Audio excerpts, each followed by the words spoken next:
Hello, my badass boys and badass babes. It is your favorite B-A-double-D bad girl of the Black Hills herself, Virgo the Vixen.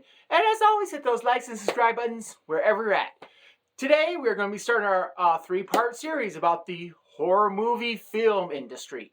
Why? Because I won't lie, I love horror movies. And today, we're going to take a social satire look at, as you've seen in the title below, zombies. Okay, we're going to be breaking up into three sections. Well, we could do more, but I just want to focus on three areas of the horror movie genre.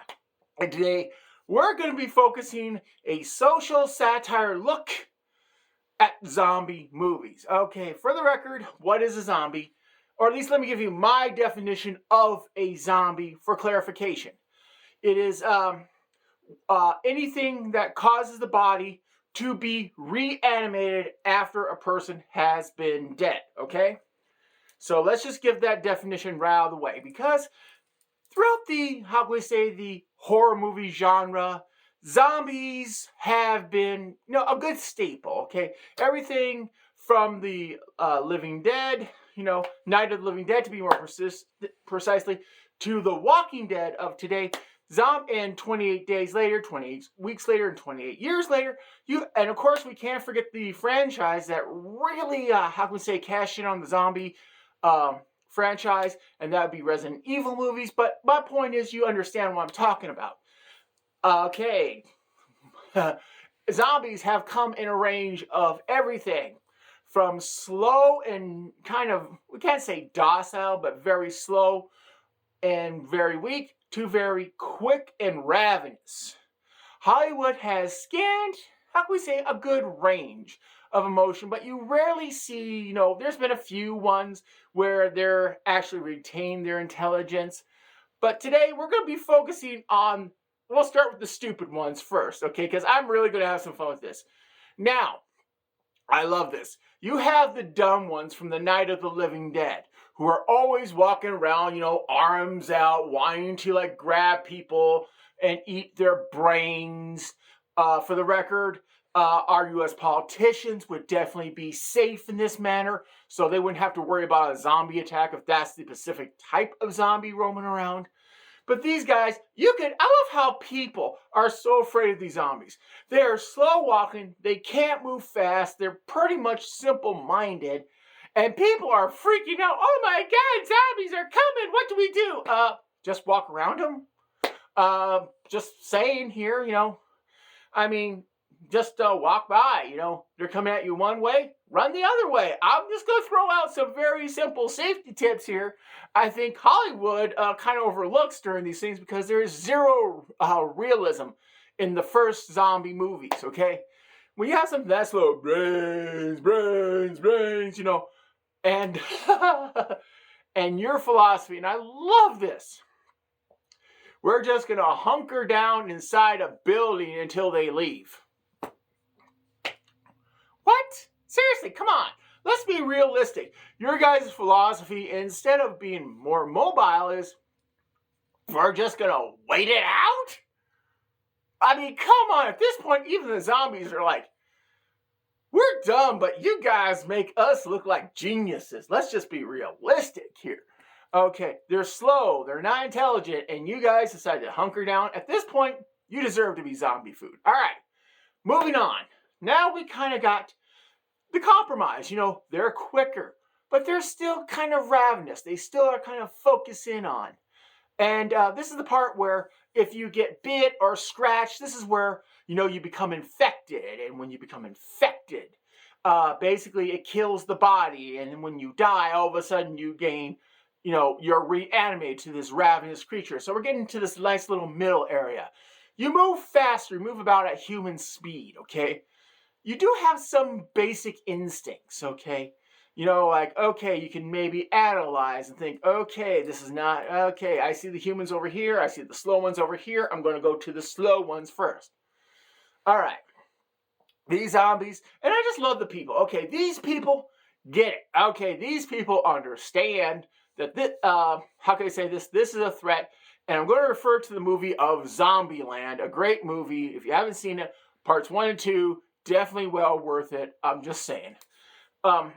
Anyways, But it's the concept that they can move fast, they can move slow, depending on like things like factors of like weight and how much damage they've taken. But they still have enough intelligence to understand that they're going to pick off the slow ones first. All right. The people in these movies tend to be a hell of a lot smarter. They understand we have to find a way not only to kill, but also to evade the zombie hordes. Because for some reason, you rarely see them. You do see, a zombie here or a zombie there, like the lone wolf mentality is like, yep, I'm a total badass zombie. There's somebody, I'm going to take him out. I just love it when the zombies get together because I don't know if they have like a secret code where they can telepathically talk to one another, I should say.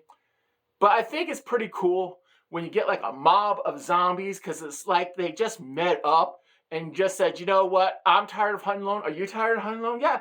Are you tired of hunting alone? Well, let's get together. I can see it kind of like at a church meeting or something where they get together and one zombie looks at the others and says, my undead brothers and sisters, I'm getting tired of the humans killing us. So let us hunt together in packs. And this way we can share the spoils of our hunt. Now, does it happen? No. But the point is, it should. It would be a really good twist in a zombie movie to have one zombie kind of make that speech. All right, so in this movie, the people are smarter. Now we're going to get to the ravenous ones, okay? We're going to get to the ones that are infected, and it increases their abilities not only to become smarter, but to become faster and stronger in other ways. And these movie franchises are going to be like the 28 Days Later, and also the aforementioned Resident Evil, where they've been mutated through a virus. At this point, humanity has just been damn near obliterated. Only the strongest and smartest people who understand that, yes, we need to be mobile, yes, we can't hunker down, we always need to be constantly moving, but at the same time, we need to gather resources in a world that, frankly, guess what, doesn't exist. And we can also maybe throw The Walking Dead closer to this genre. But this is the zombies that I love the most and I love them because of what humanity has to do. Over here, you have the dumb ones.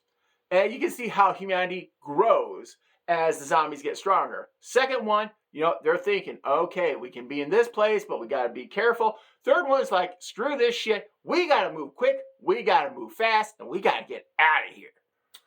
So, let's review. Third set of zombies, of course, most dangerous, faster, and ravenous. Second set, not so intelligent, but they get together and hunt in packs. The original ones, slow and stupid. Now, my question to Hollywood, and I think we can all agree, is I've seen this happen occasionally, but I gotta tell you, why don't they make a movie about a zombie who actually keeps their intelligence? I think it'd be a new spin. I think it would be hilarious if a zombie woke up with its intelligence and its capacity for human, human intelligence, human compassion, human empathy, human understanding. I think it would be a rather interesting spin where all of a sudden there is a zombie looking around, realizing that, hey, I'm part of the undead now. Maybe I should do something about this. Maybe I should get together with the other zombies and let's start building our own community over here. You know why? Because let's face it, that shit wouldn't sell. Let's be honest. It'll be an interesting concept for a movie, but will it sell? No. So bottom line, zombie movies, great. They're a lot of fun to watch if you're a horror movie fan because we get to laugh at people's life decisions as they run, as they try to hide, as they deal with the, the lack of human companionship. Let's be honest, that's always a good aspect. So I want to give some shout outs to certain movies of the zombie, this is the zombie genre of the horror movies that I love. Of course, I am going to mention this one is and there always seems to be like the worst bad B-rated horror movies come from the zombie one. Okay, I'm not kidding you. This does not just apply to human beings. Zombies also apply to animals. There has been a series of animal movies that have been made with like these ravenous zombie animals. And one of my personal favorites that made me laugh hysterically through the whole movie was Zombie Beavers. So that's the first shout I'm going to give. And if you don't believe me, go to whatever your favorite kind of like Hulu or Tubi or Netflix or whatever, and just type in Zombie Beavers. You're going to come across this B horror raid movie, and give yourself about 2 hours. It's 2 hours you will never get back, but I guarantee you it is kind of comical, so I want to shout out to that one. I'm going to give two more. Second one, I love it, and I love B horror movies when it comes to the zombies because the bad acting, the bad script writing, and just how funny these are. A movie called Dead Evil. And this took place down in, I think, New Zealand, where the concept is this one guy gets bitten by this strange mystical monkey. He transfers his bite, and this lady becomes infected, and she infects this whole village, okay, basically, to where they become ravenous, monstrous zombies. There is a part in the movie, and I love this part, because bad B horror-rated zombie movies bring out the best of the worst. There was this guy, and I kid you not, was a Kung Fu Catholic priest. Let me repeat that again. He was a Kung Fu Catholic priest. And so he decided, and I love this part, and I love this. He said, now feel the power of the Lord, fights a zombie hand to hand, and I love this. He is just going Bruce Lee on this zombie's ass. And at the end, you see him just kick the zombie's head off. The zombie's head flies around and bites him on the arm, turning him into a zombie. Okay? And one other scene in the movie that I thought was hilarious is they actually made a zombie baby. The Kung Fu Catholic priest apparently was horny, met up with a female zombie. They got it on. Out comes a baby zombie. Not shitting you. Look it up. And I guess the final movie, I gotta give credit to, and my personal favorite amongst the undead zombie B horror movies is a movie. I'll take that back. That doesn't belong to this genre, but I'll mention it later. I guess I'm gonna have to go with kind of the zombie undead horror. Is of course my personal favorite, Army of Darkness. All right. Army of Darkness, for those of you who don't know what this movie is, it stars Bruce Campbell. It is the third movie in the Evil Dead series, and it has some of the best one-liners. I think it came out in 1979. This movie has some of the best one-liners that, in my opinion, that have ever been in horror movie genre history, like things like, "This is my boomstick." That was just pillow talk, baby. Yeah, you used to look better, you know. Good, bad, I'm the guy with the gun. I could go on all day about the one-liners in this movie. So, the final recap, whatever zombie, how can we say, if you like them slow, medium, fast, whether you prefer as a TV show, movie, it doesn't matter. If you're a horror movie fan like me, thank you for watching to the end, because next week we're going to be focusing on, I don't know, okay, I'll tell you what, I'll spoil it. It's going to be the cosmic horror. All right, I'm going to give you a little hint. Think cosmic horror, all right? Anyways, who's your vixen? And bye-bye.